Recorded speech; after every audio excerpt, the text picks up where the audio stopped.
ಒಂದು ಬಾಣಲಿ ಇಟ್ಕೊಳ್ಳಿ. ಅದರಲ್ಲಿ ಅರ್ಧ ತುರಿದಿರೋ ತೆಂಗಿನಕಾಯಿ ಹಾಕೊಳ್ಳಿ.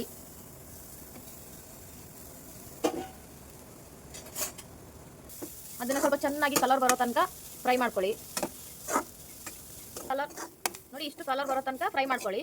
ಅದಾದ್ಮೇಲೆ 4 ವಿಸಿಲ್ ಹೊಡಿಸಿರೋ ಕಡಲೆಬೇಳೆ, ಇದು ಸ್ವಲ್ಪ ನುಣ್ಣಗೆ ಬೆಂದಿದೆ, ಅದನ್ನ ಆ ಬಾಣಲಿಗೆ ಹಾಕಿ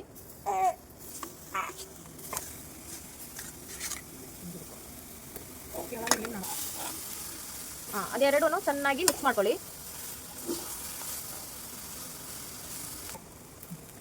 ಇದೆರಡು ಮಿಕ್ಸ್ ಆದ್ಮೇಲೆ ಅದಕ್ಕೆ 500 ಗ್ರಾಮ್ ಬೆಲ್ಲ ಸೇರಿಸಿ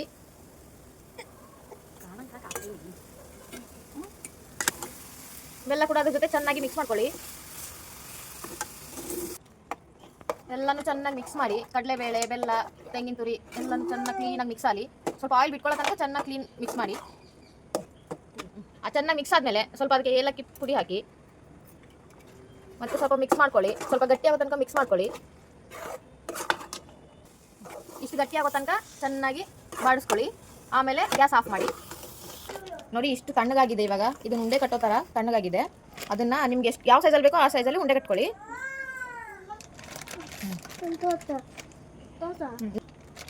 ನೋಡಿ, ಈ ಸೈಜಲ್ಲಿ ಉಂಡೆ ಕಟ್ಕೊಳ್ಳಿ.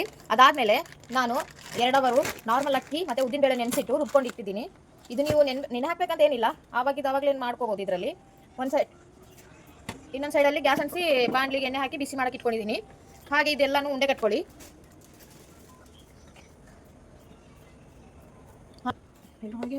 ನಾರ್ಮಲ್ ದೋಸೆ ಇಟ್ಟು ನೀವು ದೋಸೆ ಕೂಡ ಮಾಡ್ಕೋಬೋದು ಇದರಲ್ಲಿ. ಇದಕ್ಕೆ ಸ್ವಲ್ಪ ರುಚಿಗೆ ತಕ್ಕಷ್ಟು ಉಪ್ಪು, ಅಂದರೆ ಸಿಹಿಗೆ ಸ್ವಲ್ಪ ಉಪ್ಪಿದ್ರೆ ಸ್ವಲ್ಪ ಟೇಸ್ಟ್ ಇರುತ್ತೆ.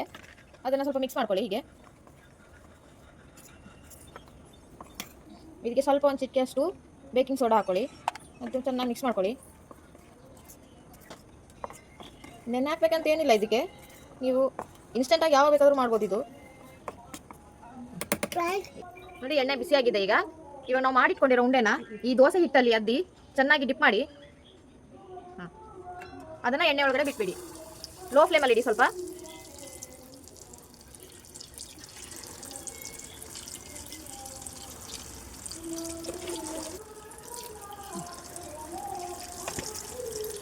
ಚೆನ್ನಾಗಿ ಫ್ರೈ ಮಾಡ್ಕೊಳ್ಳಿ. ತುಂಬ ಕಲರ್ ಬೇಕಂತ ಏನಿಲ್ಲ, ಯಾಕಂದರೆ ಅದು ಬೆಲ್ಲದ ಕಲರ್ ಇರುತ್ತೆ. ಆಮೇಲೆ ಬೇಳೆ ಕೂಡ ಬೆಂದಿರುತ್ತೆ ಅದರಲ್ಲಿ. ಸ್ವಲ್ಪ 2 ಸೈಡಲ್ಲಿ ಸ್ವಲ್ಪ ರೋಸ್ಟ್ ಮಾಡಿಕೊಂಡ್ರೆ ಸಾಕು. ಇಷ್ಟು ಫ್ರೈ ಆದರೆ ಸಾಕು. ಅದನ್ನು ಒಂದು ಪ್ಲೇಟಿಗೆ ತೆಗೆದುಬಿಡೋಣ. ನೋಡಿ, ಎಲ್ಲ ಉಂಡೆಗಳು ಇದೇ ಥರನೇ ಡಿಪ್ ಮಾಡಿ ಎಣ್ಣೆಲಿ ಫ್ರೈ ಮಾಡಿಬಿಡಿ.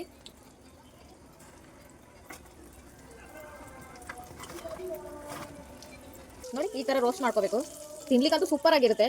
ಬೆಲ್ಲ ಹಾಕಿದ್ದಲ್ಲ, ಚೆನ್ನಾಗಿರುತ್ತೆ. ನೋಡಿ, ಓಪನ್ ಮಾಡಿದ್ರು ಕೂಡ ಒಳಗಡೆ ಎಷ್ಟು ಚೆನ್ನಾಗಿರುತ್ತೆ. ನೋಡಿ, ಬಿಸಿ ಬಿಸಿ ಹಾಕಿದ್ರೆ ಇನ್ನೂ ಚೆನ್ನಾಗಿರುತ್ತೆ. ನೀವು ಮನೇಲಿ ಟ್ರೈ ಮಾಡಿ, ಸಬ್ಸ್ಕ್ರೈಬ್ ಮಾಡಿ ನಮ್ಮ ಚಾನಲ್ನ. ಇನ್ನೂ ಹೆಚ್ಚಿನ ವೀಡಿಯೋಗಳಿಗಾಗಿ ಶೇರ್ ಮಾಡಿ, ನಿಮ್ಮ ಫ್ರೆಂಡ್ಸಿಗೆಲ್ಲ ಶೇರ್ ಮಾಡಿ. ಹೇಗಿದೆ ಅಂತ ನನಗೆ ಕಮೆಂಟ್ ಮಾಡಿದ್ದು.